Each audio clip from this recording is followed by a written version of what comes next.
बच्चों स्टार्ट करते हैं आज कूलॉम्स लॉ। आज हम लोग को कूलॉम्स लॉ करना है। लास्ट क्लास में हम लोगों ने प्रॉपर्टीज ऑफ चार्ज किया था, मेथड्स ऑफ रिड्यूसिंग चार्ज किया था। अब हमें स्टार्ट करना है कूलॉम्स लॉ। ठीक है, यस। तो हेडिंग लिखिए बेटे आप लोग, कूलॉम्स लॉ नोट करिए। देखो पहली बात तो मैंने बोला कि ये कूलॉम क्या लिखा है, थ्योरम है कि लॉ है। Coulomb's law, laws are based on experimental fact. Laws experimental fact पर बेस्ड है, उनको प्रूव नहीं किया जा सकता है। इसका मतलब ये आपको मानना पड़ेगा, प्रूव नहीं किया जा सकता है। हाँ बच्चों, कूलॉम्स लॉ कहां पढ़ते हैं? इलेक्ट्रोस्टैटिक्स में पढ़ते हैं। अगर हम उसको इलेक्ट्रोस्टैटिक में पढ़ते हैं, इसका मतलब क्या हो गया कि ये तभी होल्ड करेगा जब चार्जेस रिलेटिवली एट रेस्ट पे होंगे। नोट करिए, पहले आप नोट करिए फिर एक्सप्लेन करता हूं। लिखिए, two relative stationary point charges, two relative stationary point charges in vacuum attract or repel each other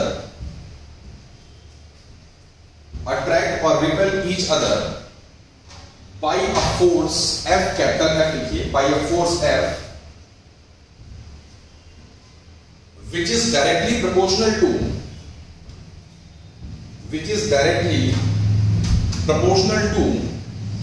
the product of the charges,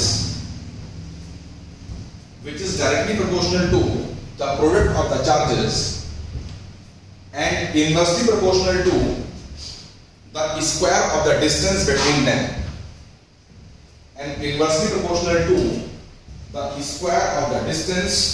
them, अब बच्चों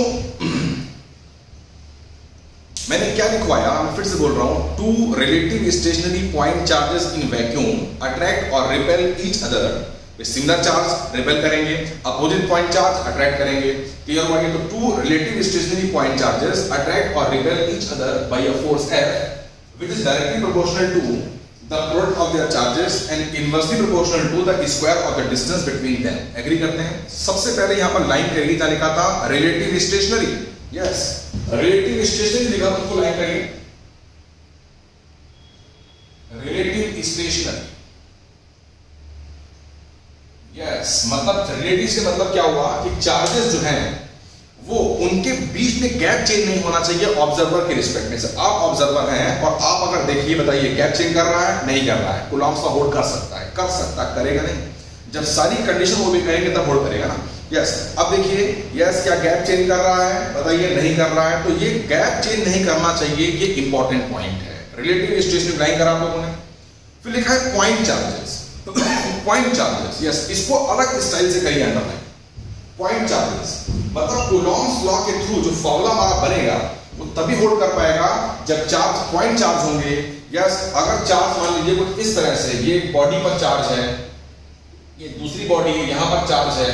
यस, तो इस यहां पर कूलॉम्स लॉ डायरेक्टली होल्ड करेगा, बट डायरेक्टली होल्ड नहीं कर पाएगा। तो कूलॉम्स लॉ डायरेक्टली होल्ड तब करेगा जब वो रिलेटिव स्टेशनरी पॉइंट चार्जेस होंगे। फिर बच्चों लिखा हुआ है इन वैक्यूम, उसको अलग स्टाइल से लाइन करेंगे, अलग स्टाइल से। हमने एक बात और भी क्लियर करी कि Coulomb's law is valid only for vacuum. Yes, Coulomb's law medium में होल्ड नहीं करता है। पहले लिखिए, मैं भी एक्सप्लेन करूंगा। आप लोग बोलेंगे सर मैंने बुक पढ़ा हुआ है कि मीडियम में होल्ड करता है, वो सब करेगा, रुक जाइए। जो फंडामेंटल बात करेंगे तो कूलॉम्स लॉ वैक्यूम में होल्ड करता है। एग्री करते हैं? यस। अब देखो, अगर दो रिलेटिव स्टेशनरी पॉइंट चार्जेस हैं, से ये Q1 एंड Q2, इनके बीच में R, बताइए R की वैल्यू कैसी रहेगी? कांस्टेंट। अगर ये मूव भी करेंगे तो ऐसे मूव करेंगे कि R चेंज नहीं करेगा। और देखिए मैंने क्या लिया है, पॉइंट चार्ज की बॉडीज, मैंने पॉइंट चार्ज दिया हुआ है। एग्री करते हैं? यस। तो इनके बीच का जो इंटरेक्टिव फोर्स आएगा F, ये प्रोपोर्शनल करेगा इन दोनों चार्जेस के प्रोडक्ट के। यस, और इनवर्सली आप साथ साथ नोट भी करते रहिएगा, और इनवर्सली प्रोपोर्शनल करेगा स्क्वायर ऑफ द डिस्टेंस के। यस, तो अगर मैं 1 and 2 को मर्ज करूं तो by 1 and 2 we can say F proportional to Q1 into Q2 by R square. हाँ बच्चों, आप लोगों ने ये तो पढ़ा हुआ है कि सिमिलर पॉइंट चार्ज क्या करते हैं, रिपेल। उससे देखिए similar point charge plus minus Q1 ये हो गया प्लस माइनस Q2, ये हो गया line joining Q1 and Q2। तो सिमिलर है, प्लस पे प्लस आया, माइनस पे माइनस आया, तो ये रिपेल करेगा। जितना फोर्स 1 2 पे लगाएगा उतना ही फोर्स 2 1 पे लगाएगा, दोनों फोर्स इक्वल आएंगे। एग्री करते हैं? मैं कह रहा हूं कि अगर ऐसा केस होता कि दोनों के चार्जेस के साइन अपोजिट होते, से ऐसा होता plus minus Q1 minus plus Q2, इनके बीच में गैप बच्चे R है। अब की बार क्या करेंगे, ये अपोजिट पॉइंट चार्जेस हो गए तो ये अट्रैक्ट करेंगे। हाँ, जितना फोर्स 1 2 पे ऑफर करेगा उतना ही फोर्स 2 1 पे ऑफर करेगा। तो F12 और F21 सेम होंगे, चाहे Q1 छोटा हो Q1 बड़ा हो, मैटर नहीं करने वाला है। एग्री करते हैं? ये जो फोर्स आ रहा है ये प्रोपोर्शनल करता है इसके। हमने प्रोपोर्शनलिटी को रिमूव किया, यहां पर एक प्रोपोर्शनलिटी कांस्टेंट आ गया K। यस, तो F equals to K Q1 Q2 by R square. Agree करते हैं? यस, ये हमारा इक्वेशन नंबर A बन गया। F equals to K Q1 Q2 by R square. Equation number A जरा मुझे बताइए, इक्वेशन नंबर A, फोर्स कैसी क्वांटिटी है? वेक्टर की स्केलर। यस, फोर्स एक स्केलर क्वांटिटी नहीं बेटे, वेक्टर क्वांटिटी है। क्लियर हुआ? ये फोर्स एक वेक्टर क्वांटिटी है, लेकिन अगर आप देखिए तो ये इसका फोर्स का लिखा हुआ है मैग्नीट्यूड, इसमें डायरेक्शन वाला मतलब वेक्टर फॉर्मेट नहीं आ रहा है। एग्री करते हैं? ये क्या हो गया, देखिए equation A represents the scalar form of Coulomb's law. मतलब इक्वेशन नंबर A से हम केवल कूलॉम फोर्स का मैग्नीट्यूड फाइंड कर सकते हैं। नाउ लिखेंगे vector form of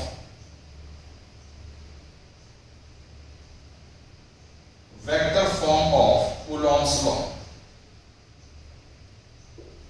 vector form of Coulomb's law. Agree करते हैं? Vector form of Coulomb's law. बेटे वेक्टर में मतलब हो गया हमको डायरेक्शन भी इंपोज करनी पड़ेगी। अब हमको ये पता है कि भाई if a vector is multiplied by a scalar, result is always a vector quantity.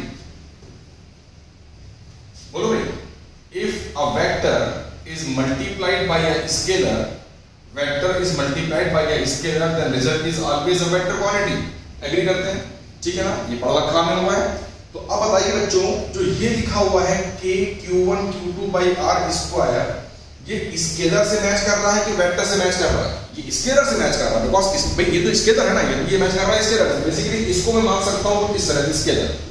अब मेरे को इसे मल्टीप्लाई करना होगा वेक्टर से, और इस वेक्टर से मल्टीप्लाई करेंगे जो इनमें से वेक्टर बन सकता हो। अब बताइए, कांस्टेंट स्केलर, चार्ज स्केलर होता है तो R, हाँ यस, R वेक्टर बन सकता है। तो इसमें ऐसे वेक्टर से मल्टीप्लाई करेंगे जिसका मॉड 1 हो, ताकि जब हम वेक्टर का मॉड निकालें तो मॉड अल्टीमेटली इतना ही आना चाहिए। Mod means value, magnitude. Yes, clear हुआ? तो अगर हम वेक्टर फॉर्म की बात करेंगे तो हम क्या करेंगे, इस वाले स्केलर में जो लिखा हुआ है K Q1 Q2 by R square, इसमें मैं मल्टीप्लाई करूंगा यूनिट वेक्टर से। किससे मल्टीप्लाई करूंगा? यूनिट वेक्टर से। क्यों? अगर मैं अब इस फोर्स का मॉड निकालूंगा, ये तो इटसेल्फ मॉड है, और R कैप का mod, cap means unit vector, उसका मॉड कितना होता है? 1 होता है। तो ये बेसिकली इससे मैच कर जाएगा। देखिए हमारे पास वेक्टर फॉर्म आ गई। इसी को मैं ऐसे लिख सकता हूं, K Q1 Q2 upon R cube times vector R, upon R cube times vector R। कैसे लिख सकते हैं इसको ध्यान दीजिएगा, क्योंकि बच्चे हम लोग पढ़ चुके हैं A cap equals to vector A divided by its magnitude. मैंने वही लिखा हुआ है, तो ये आ जाएगा vector R upon R, R square और R बन जाएगा R क्यूब। तो ये हमारे पास में vector form of Coulomb's law आ गई। ये बच्चों हमारे पास क्या आ गया? Vector form of Coulomb's law. इसको हमने इक्वेशन नंबर B असाइन किया। ठीक है बच्चों, गौर करिए, इक्वेशन नंबर A और B में देखिए ये प्रोपोर्शनलिटी कांस्टेंट K आ रहा है। नोट करिए, the proportionality constant K in equation A and B, the proportionality constant K in equation A and B, equation A और B में जो प्रोपोर्शनलिटी कांस्टेंट है, the proportionality constant K in equation A and B is known as electrostatic constant. क्या बोला गया इसको? electrostatic constant is known as electrostatic constant. ठीक है। अब बच्चों ये जो कांस्टेंट के है इसको बोलते हैं इलेक्ट्रोस्टैटिक कांस्टेंट। नाउ इसके बाद बच्चे नोट में आप एक पॉइंट लिखेंगे, ठीक है। बच्चों ध्यान दो मैं क्या बोल रहा हूं, मोस्ट इंपॉर्टेंट, ध्यान दो मैं क्या बोल रहा हूं। देखो प्रोपोर्शनलिटी जो कांस्टेंट होते हैं वो दो तरह के होते हैं फिजिक्स में। कुछ को बोला जाता है यूनिवर्सल कांस्टेंट, जैसे देखिए F equal to G m1 m2 by R square, जहां पर जी को क्या बोलते हैं, यूनिवर्सल ग्रेविटेशनल कांस्टेंट। क्या बोलते हैं, यूनिवर्सल ग्रेविटेशनल कांस्टेंट। तो उसके हमने उसमें यूनिवर्सल इंपोज किया, इसको बोला मैंने यूनिवर्सल ग्रेविटेशनल कांस्टेंट। क्लियर हुआ ये। और देखो PV equal to nRT, R क्या था, यूनिवर्सल गैस कांस्टेंट। यहां पर मैंने क्या बोला, K को मैंने बोला केवल इलेक्ट्रोस्टैटिक कांस्टेंट, मैंने नहीं बोला यूनिवर्सल कांस्टेंट, मैंने नहीं बोला यूनिवर्सल इलेक्ट्रोस्टैटिक कांस्टेंट। तो मतलब आपके मन में एक बात और भी आनी चाहिए कि यार जनरल कांस्टेंट और यूनिवर्सल कांस्टेंट में कुछ फर्क होना चाहिए। तो सबसे पहले नोट के पहले पॉइंट पे लिखिए, नोट करिए, there exist two types of proportionality constant in physics. There exist two types of proportionality constant in physics. Physics में दो तरह के प्रोपोर्शनलिटी कांस्टेंट पाए जाते हैं। Yes, number 1 general constant, general constant या बोल सकते हैं जनरल प्रोपोर्शनलिटी कांस्टेंट। और number 2 yes universal proportionality constant या यूनिवर्सल कांस्टेंट। एग्री करते हैं, जनरल कांस्टेंट और दूसरा क्या हो गया, यूनिवर्सल कांस्टेंट। मेरा पॉइंट क्लियर है, मैं क्या बोल रहा हूं। There exist two types of proportionality constants in physics, general constant and universal constant, ठीक है ना। डिफरेंस क्या होता है समझते हैं। यस दो। अब नाउ नोट के सेकंड पॉइंट पे आइए, सेकंड पॉइंट पे आइए, स्टार लगाइए, most most most important point. Yes, second point लिखिए। देखो बच्चों हमको ऐसा लगता है कि जो यूनिवर्सल कांस्टेंट है, हमें ऐसा अपीयर होता है कि जो यूनिवर्सल कांस्टेंट है उसकी वैल्यू पूरे यूनिवर्स में कैसे रहेगी, कांस्टेंट रहेगी, सेम रहेगी। नहीं, रुकिए, गलती हो रही है इस जगह पर। लिखिए, नोट में लिखिए, all universal constant depends only on, depend करते हैं। यस, देखिए पहले, all universal constant depends only on system of units. हाँ, ओनली को करिए underline, all universal constant depends only on system of units. अरे भाई कैसे करते हैं, आप वेरीफाई कर सकते हो। आपने क्या ये पढ़ा हुआ है, ideal gas equation PV equal to nRT करा हुआ है। कि बताओ बेटे ये R क्या होता है, R को हम क्या बोलते हैं, R का रियल नाम गैस कांस्टेंट नहीं होता है, क्या बोलते हैं, universal gas constant. Yes, very good. अब बताओ बच्चे, उसको R की वैल्यू आपने पढ़ी होगी 8.314 जूल पर डिग्री केल्विन पर मोल in SI system, and the value of R याद करिए 2 कैलोरी पर डिग्री केल्विन पर मोल। ये आपका आता है जब हमने एनर्जी को देखा कैलोरी में। आपने R की वैल्यू और पढ़ी हुई है 0.0821 लीटर एटमॉस्फेयर पर डिग्री केल्विन पर मोल। देखिए अलग अलग सिस्टम ऑफ यूनिट में ये यूनिवर्सल कांस्टेंट होने के बावजूद भी इसकी वैल्यू कैसी आ रही है, अलग आ रही है। क्वेश्चन पूछा गया एग्जाम में भाई कि यूनिवर्सल कांस्टेंट डिपेंड्स ऑन, बच्चा बोलता है इनमें से किसी पे डिपेंड नहीं करते हैं, ऐसा नहीं है। यूनिवर्सल कांस्टेंट भी डिपेंड करते हैं, किस पे करते हैं, सिस्टम ऑफ यूनिट पे। हाँ, सिस्टम ऑफ यूनिट मैंने सेम रखी, मैंने SI सिस्टम में उसको डील किया, एयर में डील किया, वाटर में डील किया, अर्थ में डील किया, मून में।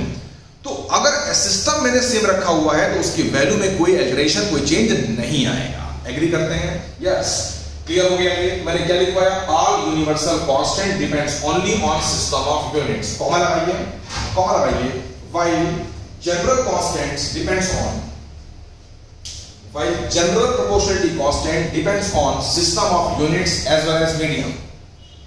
Yes, depends on system of units as well as medium around them. Yes, उसके अराउंड चारों तरफ का मीडियम कैसा है, ये इस पर भी डिपेंड करता है। कौन करता है, जनरल कांस्टेंट। एग्री करते हैं। यस, बच्चों आपके मन में बात और भी आ रही होगी। देखिए गुलाम साहब ने खत्म नहीं करना है, लेकिन पूरे फंडामेंटल, पूरे कंसेप्ट्स एक बार बच्चे के मन में और भी आ रही होगी कि यार सर मुझे ये बताओ पहले कि यूनिवर्सल कांस्टेंट पूरे फिजिक्स में कितने होते हैं 12th लेवल तक। तो वो जितने होंगे उनके वो केवल डिपेंड करेंगे सिस्टम ऑफ यूनिट पे, और बाकी जो और होंगे वो डिपेंड करेंगे system of unit as well as medium पे। यस, तो इसके बाद नोट के थर्ड पॉइंट पर आइए। यस, लिखिए ग्रेविटेशनल कांस्टेंट ब्रैकेट में इसका symbol capital G, comma gas, अभी देखा गैस कांस्टेंट, गैस कांस्टेंट इसका symbol R, PV equal to energy वाला R, gravitational constant G, gas constant R, comma Planck's constant small h। करा आपने होगा ये कि energy of photon equals to क्या होता है h न्यू या hc by lambda, this h is known as Planck's constant, Planck's constant. Clear हुआ ये? Yes.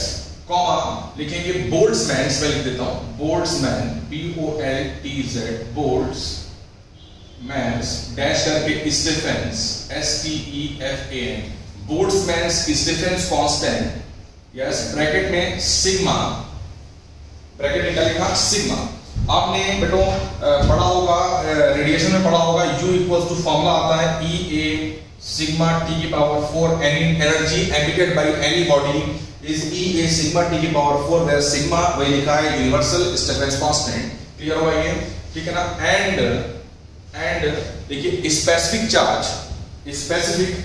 Charge for cathode rays, जहां लिखा है फॉर कैथोड रेज उसे करिए underline, only for cathode rays. मैंने पॉजिटिव रे की बात नहीं करी, मैंने बोला है cathode rays.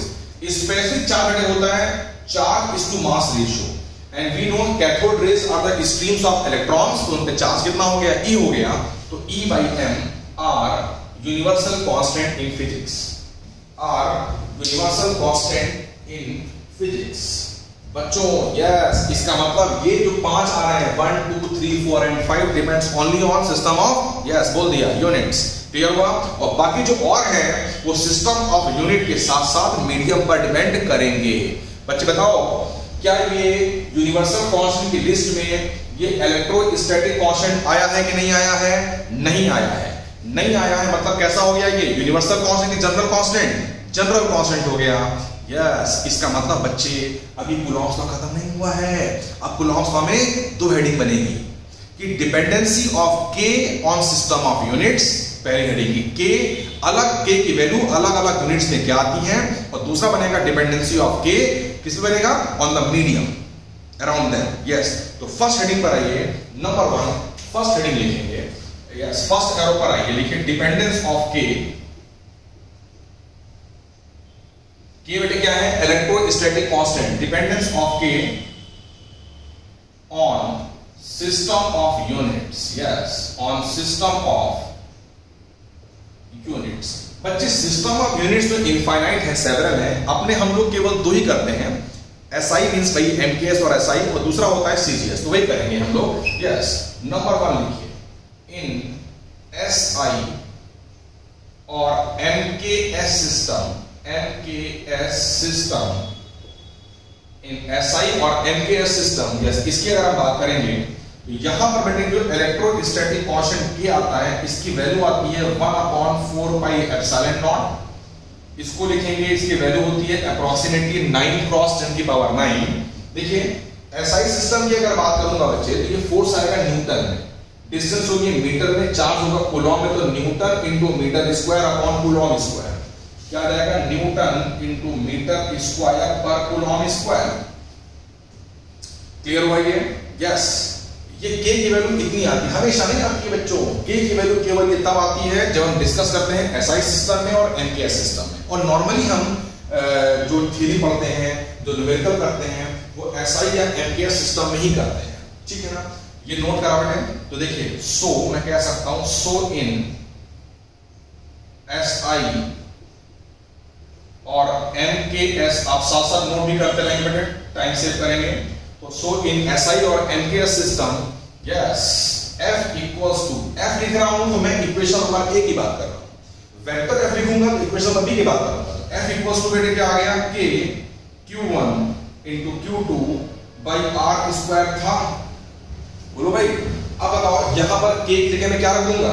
Yes, very good, तो सही करिए, K की जगह में क्या रख दूंगा इस जगह पर?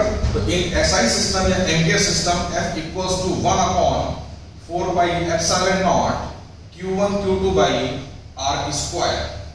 और अगर हमें इक्वेशन नंबर B की बात करनी है, इसको वेक्टर फॉर्म की बात मुझे करनी है, तो इसको वेक्टर फॉर्म में अगर मैं लिखूंगा तो इसको मैं ऐसे लिख दूंगा कि वेक्टर F इक्वल्स टू, देखिए क्या था K, तो के क्या हो गया इस बार 1/4 pi epsilon naught Q1 into Q2 by R square into R cap, और इसी को लिख सकता हूं इस वाले फॉर्मेट में, तो लिखूंगा 1/4 pi epsilon naught Q1 into Q2 by ये R क्यूब हो जाएगा और ये वेक्टर R हो जाएगा। इसको बच्चों बॉक्स में बंद करिए, फटाफट नोट करिए जल्दी से। यस, तो ये हमारे पास में क्या हो गया, कूलॉम्स लॉ की form, scalar form, vector form in SI system, in NKS system. Clear हुआ ये? इसके बाद में ये नंबर 1 था, 2 सिस्टम कोर्स देते हैं, एसआई, एनकेएस और सीजीएस। नंबर 2 लिखेंगे, number 2 in CGS system in centimetre gram second system की अगर बात करेंगे, यस, तो सेंटीमीटर ग्राम सेकेंड सिस्टम में मोस्ट इंपॉर्टेंट के की वैल्यू ओनली 1 आती है। कितनी आती है? 1। अच्छा, एक चीज बेटा और नोट कर सकते हैं हम, देखिए ये जो एप्सिलॉन नॉट है, देखा ना, ये 1/4 पाई एप्सिलॉन नॉट, तो 1/4 पाई एप्सिलॉन नॉट की वैल्यू तो ये आती है। यहां पर बच्चे भी एप्सिलॉन नॉट है, मैं लिख देता हूं इसको अलग से, ये भी आप नोट कर लीजिएगा। एप्सिलॉन नॉट, एप्सिलॉन नॉट का नाम होता है, इसको बोलते हैं permittivity,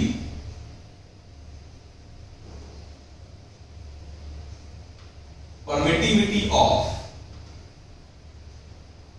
free space, free space यानी कि वैक्यूम की बात है, इसको बोलेंगे परमिटिविटी ऑफ फ्री स्पेस। और हम एप्सिलॉन नॉट की वैल्यू को भी निकाल सकते हैं, कैसे? 1/4 into 3.14 into epsilon naught equal to इतना, तो मैं इससे निकालूंगा वैल्यू को, इसकी जो वैल्यू बेटे आएगी वो आएगी 8.85 क्रॉस 10 की power -12 coulomb square upon newton into metre square. ठीक है, यहां नोट कर लें इसको एक्स्ट्रा, इसका नाम होता है परमिटिविटी ऑफ फ्री स्पेस। इसको, इसका फिजिकल मीनिंग क्या है मैं एक्सप्लेन करूंगा नेक्स्ट क्लास में। और इसके बाद में यस, इसकी वैल्यू कितनी आती है 8.85 क्रॉस 10 की power -12 coulomb square upon newton into metre square. ठीक है बच्चों, ये नोट हो गया? ठीक है, ये नोट कर लिया। नाउ इसके बाद में in series system k equal to 1, अब देखो 1, अब सीरीज में डायन में आ जाएगा, ये आ जाएगा सेंटीमीटर में, और चार्ज होता है ESU में, तो क्या बन जाएगा 1 डायन इंटू सेंटीमीटर का, डायन इंटू सेंटीमीटर का स्क्वायर अपॉन ESU या स्टैट कूलॉम, एक ही बात है, या फ्रैंकलिन का स्क्वायर। यस, तो ये हमारे पास में किसमें आ गया, इन सीजीएस सिस्टम। आप साथ साथ नोट करते रहिएगा, सीजीएस सिस्टम में के आ गया ओनली 1। अब बताइए सीजीएस सिस्टम में इक्वेशन ए और बी आप कैसे लिख सकते हैं? सीजीएस सिस्टम की अगर हम बात करेंगे तो equation number A and B कैसे लिख सकते हैं? देखिए भाई, फॉर सीजीएस सिस्टम अगर मैं इसकी बात करूंगा तो बताइए इक्वेशन नंबर ए क्या आ गई, k is 1, तो only Q1 Q2 by R square. Clear हुआ? तो अगर मैं इक्वेशन नंबर बी की बात करूंगा तो vector f equals to Q1, k is 1, तो Q1 Q2 by R square times R cap, या इसी को लिख सकता हूं मैं Q1 Q2 upon R cube times vector R। इसको बच्चे बॉक्स से बंद करिए, साथ साथ नोट करते रहिएगा, मैं बार बार बोलता रहता हूं ताकि आपके साइमल्टेनियसली आपके नोट्स बनते चले जाएं। ये आपका आ गया। अब देखिए एक बार क्वेश्चन ये पूछा गया था, बताइए कि क्या ये वाला फॉर्मूला सही है? सही है, हाँ ये फॉर्मूला सही है, बट ये सही केवल तब है इसका मतलब कंफर्म हो गया कि हमने इस बार डिस्कस जो किया हुआ है वो हमारा सिस्टम ऑफ यूनिट कौन सी है? सीजीएस सिस्टम है। तो सीजीएस सिस्टम में हमने इसको डिस्कस किया हुआ है। ठीक है, तो बच्चों की हमने क्लियर कर लिया। बताइए अभी तो देखा था कि k हमारा कौन सा कांस्टेंट है? जनरल की यूनिवर्सल। यस, k हमारा जो है वो जनरल कांस्टेंट है, और general constant depends on, yes, दो चीजों पर डिपेंड करते हैं, सिस्टम ऑफ यूनिट पे और यस मीडियम पे डिपेंड करते हैं। तो अभी बच्चों ने केवल एक हेडिंग फिनिश की हुई है कि dependency of k, yes, on the system of units. Clear है? Dependency of k on the system of units. अब इसके बाद में हमें देखना है, हेडिंग लिखेंगे हम लोग, चेंज करेंगे अपनी हेडिंग। यस, लिखेंगे dependency of K on the medium. Note करिए, डिपेंडेंसी ऑफ के on the medium between point charges. Dependency of K on the medium between point charges. एक कॉन्ट्रडिक्शन वाला पॉइंट आपके मन में आ रहा होगा कि सर अभी आपने लिखवाया था two relative stationary point charges in vacuum, और मैंने बोला था प्रिसाइसली भाई कि कूलॉम्स लॉ के वैक्यूम में होल्ड करता है। तो आपके मन में क्या आ सकता है कि सर दोनों आप कंट्राडिक्टरी कैसे हो रहे हैं? आपने कहा भाई कि इन वैक्यूम होल्ड करता है कूलॉम्स लॉ, और यहां पर आप लिखवा रहे हैं dependency of K on the medium between two point charges. Agree करते हैं? अब मैं बताता हूं आपको। सबसे पहले तो लिखा था between, medium between two point charges, उसे क्या किया हमने? पॉइंट चार्ज तो होगा ही होगा, कोई डाउट ही नहीं होना चाहिए। पॉइंट चार्ज तो होगा ही होगा, कोई डाउट ही नहीं होना चाहिए। क्लियर हुआ ये? क्योंकि हमें पता है कि इलेक्ट्रोस्टैटिक्स के जितने भी चीजें होंगी वो सब के सब पॉइंट चार्ज में ही होल्ड करती है। ठीक है ना? अब बच्चे मैं इसको रब करता हूं, ठीक है ना? या अभी हालांकि यहां पर आ जाएगा, बट लेकिन फिर मैं इसको रब करता हूं, थोड़ा सा नीट एंड क्लीन लिखेंगे। बच्चे नोट हो गया पूरा आप लोगों का? यस, ठीक। तो मैं इसको रब कर रहा हूं। हेडिंग क्या लिखी आपने? Dependency of K on the medium between to, वही है रिलेटिव स्टेशनरी पॉइंट चार्जेस। देखिए कूलॉम्स लॉ यहां होल्ड करेगा ही नहीं बच्चों, कूलॉम्स लॉ तो होल्ड करना ही नहीं है, सवाल ही नहीं पैदा होता है कूलॉम्स लॉ के होल्ड करने का। हाँ, ये बताइए, तो किसी भी चीज के मेजरमेंट करने के दो रास्ते होते हैं। एक तो मैथमेटिकली फॉर्मूला अप्लाई किया और आंसर आया, दूसरा होता है प्रैक्टिकली एक्सपेरिमेंट करके। जैसे मान लीजिए ये Q1 चार्ज है, Q2 चार्ज है, अब मैंने इसको तो फिक्स कर दिया, कहीं पर वॉल में से फिक्स कर दिया। अब मैं इसको यहां पर लेके आया और दोनों सेम साइन के मान लीजिए हैं, तो ये वाला और ये वाला सेम साइन के तो रिपेल करेगा। ये तो रुका हुआ है, तो ये इसको रिपेल करेगा, तो मेरे को अगर इसको रोकना है तो मेरे को फोर्स यहां लगाना पड़ेगा। अब मैंने जब फोर्स अप्लाई किया 10 न्यूटन, तो ये रुक पाया। मतलब क्या हो गया होगा? 10 न्यूटन पर नेट फोर्स 0 हो गया। तो मैंने अगर यहां से अप्लाई किया हुआ है तो इसने इस पर भी 10 रिवर्स अप्लाई किया होगा। तो इस तरह से हम, इसका मतलब क्या हुआ? हमने ये एक्सपेरिमेंटली फाइंड कर लिया कि इसने इस पर जो इलेक्ट्रिक फोर्स ऑफर किया होगा वो 10 न्यूटन किया होगा, बिकॉज 10 न्यूटन जब मैंने एक्सटर्नली अप्लाई किया तो ये रुक गया। इसको बोलेंगे कि ये हमने एक्सपेरिमेंटल मेजरमेंट किया हुआ है। एग्री करते हैं? ध्यान दो बच्चों में क्या बोल रहा हूं, सुनो पहले बात को। ये सबसे इंपॉर्टेंट पॉइंट है, लिखा मिलेगा आपको ये। देखिए अभी ये दोनों पॉइंट चार्जेस वैक्यूम या एयर में थे, और हमने एक्सपेरिमेंटली देखा कि इनके बीच में 10 न्यूटन का फोर्स आ रहा था। कैसे वेरीफाई किया जाता है? एक्सपेरिमेंटली मैं बता चुका था आपको कि इसको ऐसे रख करके इसको छोड़ेंगे तो रिपेल करेगा, है ना? तो हमें उतना ही लगाना पड़ेगा फोर्स ताकि रुक जाए। तो 10 न्यूटन रुक गया। अब मैं इनके बीच में कोई मीडियम ले आया, से इनके बीच में कुछ मैंने इनको वाटर में इमर्ज कर दिया, या कुछ पोर्शन में वाटर आ गया, कुछ पोर्शन में एयर आ गया, या इनके बीच में ग्लास स्लैब ले आया, मैं माइका की शीट लेके आ गया, तो मीडियम लेके आ गया। जैसे मैंने मीडियम को इंट्रोड्यूस किया, देखा मैंने कि ये जो फोर्स, अब इसकी बैलेंसिंग थी वो 8 न्यूटन से हो गई। क्या मैंने बोला? 10 से कम की ज्यादा, 10 से कम हो गया, 10 से कम होकर के 8 आ गया। 8 न्यूटन अप्लाई करने पर ही ये रुक गया। क्या मैंने ऑब्जर्व किया, नोट तैयार किए कि किसी भी मीडियम को इंसर्ट करने पे दोनों पॉइंट चार्जेस के बीच में लगने वाले फोर्स की वैल्यू कुछ रिड्यूस हो जाती है। कुछ क्या होती है? कुछ कम हो जाती है, कुछ रिड्यूस कर जाती है। एग्री करना मैं क्या बोल रहा हूं? कुछ कम हो जाती है। लेकिन हम फॉर्मूला नहीं अप्लाई कर सकते हैं, क्योंकि फॉर्मूला डिफाइंड होता है वैक्यूम के लिए। एग्री करते हैं? तो मैक्सवेल ने करेक्शन किया। ध्यान दो बच्चे मैं क्या बोल रहा हूं। मैक्सवेल ने क्या करा? करेक्शन किया। तो समझिएगा मैं क्या कहना चाहता हूं। 2 पॉइंट चार्जेस बच्चे हैं, ये Q1 का चार्जेस है, ये Q2 का चार्ज है, ये R है, ये है वैक्यूम में। कहां पर है ये? वैक्यूम में। तो इनके बीच में F का फोर्स आ रहा है, और हम इस F को निकाल सकते हैं। F की वैल्यू जो बच्चे आएगी, अगर हम इसको SI सिस्टम में डील करें तो मैं बोलूंगा ये लिखा हुआ है 1/4 pi epsilon naught Q1 into Q2 by R²। ये F की वैल्यू आएगी। ये जो F होगा वो बेसिकली ये आएगा। एग्री करते हैं? अब बच्चों मैंने क्या करा, दोनों पॉइंट चार्जेस वही हैं Q1 और Q2, और मैंने उनके बीच में गैप भी वही रखा। ठीक है?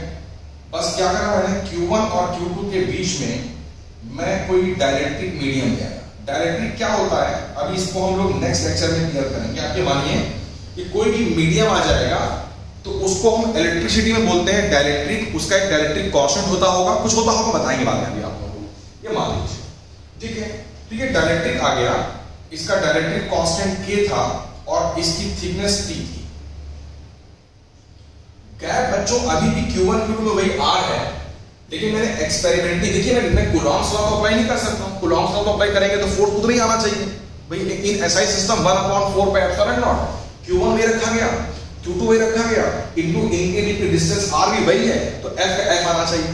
लेकिन मैंने एक्सपेरिमेंटली देखा कि डायरेक्ट्रिक के आने से अब इनके बीच में फोर्स कुछ रिड्यूस कर जाता है, कम हो जाता है, तो फोर्स से F से इनके बीच में फोर्स F डैश हो गया। कितना हो गया? F dash. बच्चों बताओ ये सिंबल कौन सा सिंबल है? ये सिंबल इक्विवेलेंट, सेम नहीं है, इक्विवेलेंट है। जो आंसर F डैश इससे आएगा वही आंसर F डैश इससे भी आ जाएगा, इससे भी आ जाएगा। मैक्सवेल करेक्शन, मैक्सवेल ने कहा कि देखो ऐसा है कि कूलॉम लॉ ही होल्ड कराते हैं, बस कूलॉम्स लॉ क्या चाह रहा था कि भाई चार्जेस के बीच में वैक्यूम होना चाहिए। बच्चों बताओ हमने एक्सपेरिमेंटली क्या ऑब्जर्व किया हुआ है कि फोर्स सेम रहा, इंक्रीज कर गया कि डिक्रीज कर गया? डायलेक्ट्रिक आने से डिक्रीज कर गया। यार अगर डिक्रीज कर गया तो अगर हम इन दोनों चार्जेस को वैक्यूम में रखेंगे और उतना ही गैप कर दें जितना गैप पहले था, तो फोर्स तो वही आ जाएगा। और फोर्स को डिक्रीज करना है, चार्ज इज कंजर्व, तो बताइए क्या हम गैप को क्या करें? कम कर दें कि बढ़ा दें? Yes, very good, yes, gap को बढ़ा दें, इतना बढ़ा दें कि अब और बीच में वैक्यूम कर दें। तो अब देखिए, तो मैक्सवेल ने क्या बोला कि आप चार्जेस को वही रखिए Q1 और Q2, लेकिन उनके बीच में आप कुछ भी मत लेके आइए, वैक्यूम ले आइए और गैप को R से इंक्रीज करके R डैश कर दीजिए। मैंने इंक्रीज क्यों कराया मैक्सवेल ने? बिकॉज उन्होंने देखा कि फोर्स पहले से रिड्यूस हो गया, कम हो गया। एग्री करते हैं? फोर्स ये F डैश अभी भी आना चाहिए। अब बताओ बच्चे, क्या आप F डैश की वैल्यू निकाल लोगे? बिल्कुल निकाल लोगे। अब बताइए क्या वैक्यूम में आ गया?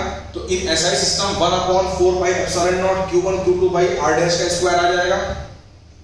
मन में क्या आ रहा है बताइए कि R डैश की वैल्यू कितनी होगी? यस, R डैश की वैल्यू कितनी होगी? ध्यान दो बच्चे, मैक्सवेल के accordingly most important point R dash equals to R minus T plus T root K। मैं नेक्स्ट वीडियो लेक्चर में इस बात को एक्सप्लेन करूंगा कि ये वैल्यू भी कैसे निकाली गई है। अभी याद करेंगे, बहुत इंपॉर्टेंट पॉइंट है कि R डैश की वैल्यू को हम लोग क्या कर देते हैं? R डैश वैल्यू जो होती है क्या होती है? R minus T plus T root K। Clear हुआ ये? बच्चों K को बोलते हैं डाइलेक्ट्रिक कांस्टेंट, लिख लीजिए, where K is known as K को बोलते हैं dielectric constant, dielectric constant of the medium, dielectric constant of the medium. Agree करते हैं? Right, dielectric constant of the medium. और इसी एक नाम और भी होता है relative permittivity, relative permittivity of the medium. ये इसको मैं पूरा एक्सप्लेन करूंगा, नेक्स्ट लेक्चर में एक्सप्लेन करूंगा। अभी अब ये मानिए कुछ होता होगा, और ठीक है ना। और बच्चों K की जो वैल्यू होती है वो always more than 1 except vacuum. Vacuum में K कितना होता है? 1 होता है। बाकी हमेशा किसी भी मीडियम के लिए 1 से बड़ा आता है। अब बताओ बच्चों, K 1 से बड़ा है तो रूट K भी 1 से बड़ा आएगा, तो T इंटू रूट K की वैल्यू T से बड़ी होगी। से मान लीजिए K 4 हो गया, तो रूट 4 कितना हो गया? 2T आ गया, 2T माइनस T तो प्लस T बचा। तो R डैश की वैल्यू क्या आ गई? R प्लस कुछ, R से कुछ ज्यादा हो गए, तो ये R डैश आ गया। अब बताओ क्या हम इस F डैश को निकाल लेंगे? यस, बिल्कुल निकाल लेंगे। F डैश को, F डैश कितना आएगा? इन एसआई सिस्टम अगर डील करेंगे तो ये आ जाएगा 1/4 pi epsilon naught Q1 Q2 upon R dash का स्क्वायर, और R dash is R minus T plus T root K था, उसका स्क्वायर किया, ये F डैश आ गया। यस, कूलॉम्स लॉ अप्लाई किया इनडायरेक्टली। जो कूलॉम्स लॉ की डिमांड थी कि भैया मैं तभी होल्ड करूंगा जब वैक्यूम होगा, भाई मैंने कर दिया। मैंने नहीं, किसने किया? मैक्सवेल ने किया। बच्चों इसमें नोट में एक पॉइंट लिखिए, सबसे इंपॉर्टेंट पॉइंट, ये नोट वाला पॉइंट है, ये बहुत बहुत बहुत खास पॉइंट है। ये इस वाले पॉइंट पे आप स्टार लगाएंगे, मतलब बहुत ज्यादा खास पॉइंट है ये। ठीक, देखिए, in the formula R dash equal to R minus T plus T root K, in the formula R dash equal to R minus T plus T root K. मैं के बता चुका था, के का नाम क्या होता है, डायरेक्टरी कांस्टेंट या relative permittivity of the medium. Yes, वो छोड़ करके लिखेंगे इन द फॉर्मूला ये वाला टी। यस, देखिए T is the thickness of डायरेक्ट्रिक, T is the thickness of डायरेक्ट्रिक between the point charges. T is the thickness of dielectric between the point charges. T is the thickness of dielectric between the point charges. बच्चों जहां लिखा था between the point charges, उसको double line करिए, बहुत खास point. ये नहीं है कि पूरी थिकनेस है, केवल वो थिकनेस लेंगे जो पॉइंट चार्जेस के बीच में आ रही है। जैसे सपोज करिए इसी वाले एग्जांपल में से Q1 यहां था, Q2 यहां था। फॉर एग्जांपल ये Q1 था और ये Q2 था, और मैं डायरेक्ट्रिक को मैंने यहां पर प्लेस कर दिया। तो डायरेक्ट्रिक के यहां पर प्लेस करने से बताइए T कितना रखेंगे? यस, T रखेंगे 0। क्यों? बिकॉज इनके बीच में इसकी थिकनेस बिल्कुल भी नहीं आ रही है, 0 आ रही है। तो T वो थिकनेस है जो डायरेक्ट्रिक की वो थिकनेस है जो दोनों पॉइंट चार्जेस के बीच में आ रही है, between the point charges. Agree करते हैं ना बच्चों? स्पेशल केस, बच्चों ये स्पेशल केस क्या है? आपको देखिए, अगर आपने पहले से इस चैप्टर को पढ़ा होगा, कूलॉम्स लॉ को पहले से पढ़ा अगर होगा, तो आपको लग रहा होगा कि भाई आपने तो ऐसे क्वेश्चन किए हैं कि जहां कहीं पर भी अगर बीच में मीडियम आ जाता है तो हम क्या करते हैं, आपने याद किया होगा कि एप्सिलॉन नॉट में हम k इनटू एप्सिलॉन नॉट से रिप्लेस कर देते हैं। बोलो बच्चों, पढ़ा हुआ है कि अगर भाई वैक्यूम की जगह पर चार्जेस को मैंने मीडियम में ले आया, तो उस मीडियम का जो डायरेक्ट्रिक कांस्टेंट है, उस जो फार्मूला होगा 1/4 पाई एप्सिलॉन नॉट, बस यहां पर इस k से मल्टीप्लाई कर दीजिए। देखिए मेरा तो नहीं आ रहा है, ठीक है ना? यस, अब देखिए स्पेशल केस, स्पेशल केस लिखिए व्हेन डायरेक्ट्रिक कवर्स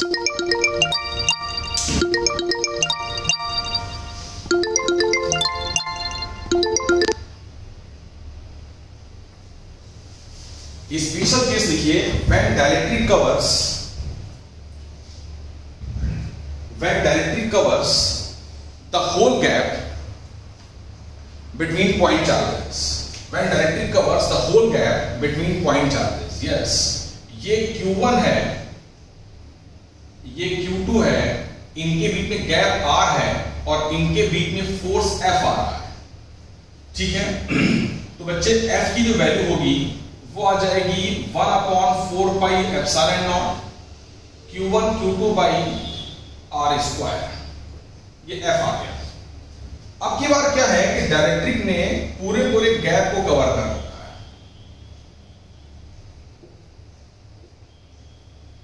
ये Q1 हो गया, ये Q2 हो गया, ये R हो गया, और ये थिकनेस T है, और डायरेक्ट्रिक ने कंप्लीट गैप को कवर कर रखा हुआ है। एग्री करते हैं? बताइए फोर्स F आएगा कि F डैश आएगा? फोर्स कितना आएगा? F डैश आएगा। एग्री करते हैं? फोर्स आएगा F डैश, ठीक है? क्या फॉर्मूला होल्ड करेगा? नहीं करेगा, लेकिन हम लोग मैक्सवेल इक्वेशन अप्लाई करके Q1 और Q2 के बीच के इफेक्टिव गैप को R डैश कर सकते हैं। Q1 और Q2 के बीच के इफेक्टिव गैप को क्या कर सकते हैं? हम R डैश कर सकते हैं। एग्री करते हैं? कैसे कर सकते हैं? ठीक है, अब बताइए इस केस में बताइए T की वैल्यू क्या रखेंगे? T रखा जाएगा कि R रखा जाएगा? Yes, very important point, T equal to R। Yes, T equal to क्या बच्चे हो गया? R। कि वो थिकनेस लेंगे जो दोनों के बीच में आ रही है, तो इस बार इसकी थिकनेस है केवल वो पोर्शन जो इनके बीच में आ रहा है। यस, देखिए in this case T equal to R।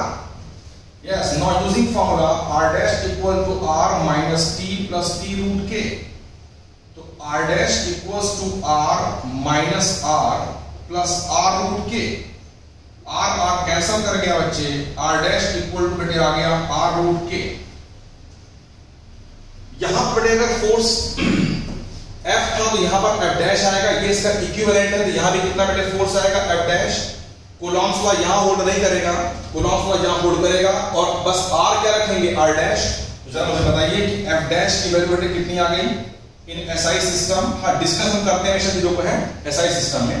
तो 1/4 pi epsilon naught Q1 Q2 by R dash का square and r dash will be r root k का स्क्वायर, यस कितना आ गया 1/4 pi epsilon naught q1 q2 by r square into k। मैं इस k को यहां ला सकता हूं, यस तो इसको मैं ऐसे भी लिख सकता हूं कि 1/4 pi epsilon not k q1 into q2 by r square. Actually में मल्टीप्लाई नहीं होता है k से, वो तो हम अपने कन्वीनियंट के अकॉर्ड के लिए हम f याद कर लेते हैं कि k से मल्टीप्लाई कर लो। ये आ गया f डैश, बताइए ये f डैश में एप्सिलॉन नॉट में k इनटू एप्सिलॉन नॉट को k इनटू एप्सिलॉन नॉट से रिप्लेस हम हमेशा कर पाएंगे? नहीं, ये आईडी है, ये इंपॉर्टेंट पॉइंट है। वो हमेशा नहीं कर पाएंगे, केवल कब कर पाएंगे जब डायरेक्ट्रिक पूरे गैप को कवर कर लेता है।